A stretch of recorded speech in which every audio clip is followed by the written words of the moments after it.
The Word incarnate, God becoming human. Friends, we're living in a time of renewal and of reflection. This season, it allows us to look forward to something more, but it also is a season that allows us to look more closely into ourselves. But what exactly are we looking forward to? A few weeks ago, I asked my students to reflect in their journals about the holiday that they look forward to the most, and why. The majority of my classes, not surprisingly, wrote about Christmas, particularly for the long break, to spend quality time with family members, to be able to go home and rest, to open presents. Some wrote about looking forward to a service trip during the break, or just go on vacation. Whatever may be the case, it was all centered around this idea of waiting for this restful break.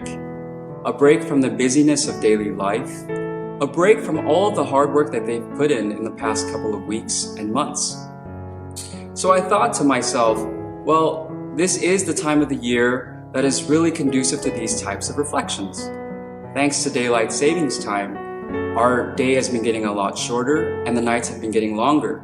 People naturally stay in because it's colder and darker than usual, and they just want to have a hot beverage while listening to Christmas music.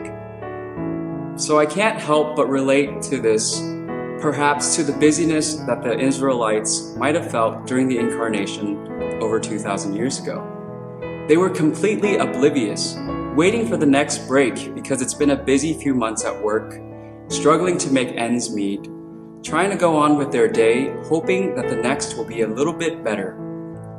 And so in these moments, the hustle and bustle of daily life, the busyness, the waiting, expectation, and anticipation of what's going to happen next, in this setting and in these moments, God chose to come into the world. For centuries of speaking to us through Scripture with His Word, He chose to come at such a time when people least expected, in the most unsuspecting way. God made His Word incarnate. God chose to come into the flesh so that He can share this human experience with us. God came into the flesh to give us the best example of being present. That in the midst of all of this, God was present literally. For those who are longing for something, for those who are suffering, for those who live busy lives, for those who feel like they have to work harder to maintain their social status, God was present even then. So if we think about it, the best gift that we can receive is someone's presence and their time. And so God truly did give us what we needed, His presence in our lives. He wants us to accompany us in our journeys, to remind us that we're truly not alone, that in every turn or challenge, He's there to help us grow more confident in who we are and less fearful of who we're not. And He's able to do that through Jesus, because He too can say, hey, I've done it all. I've gone through everything possible that you have gone through. So can you trust me so that I can help you too? In these days of Advent, I know that we may be looking forward to many things.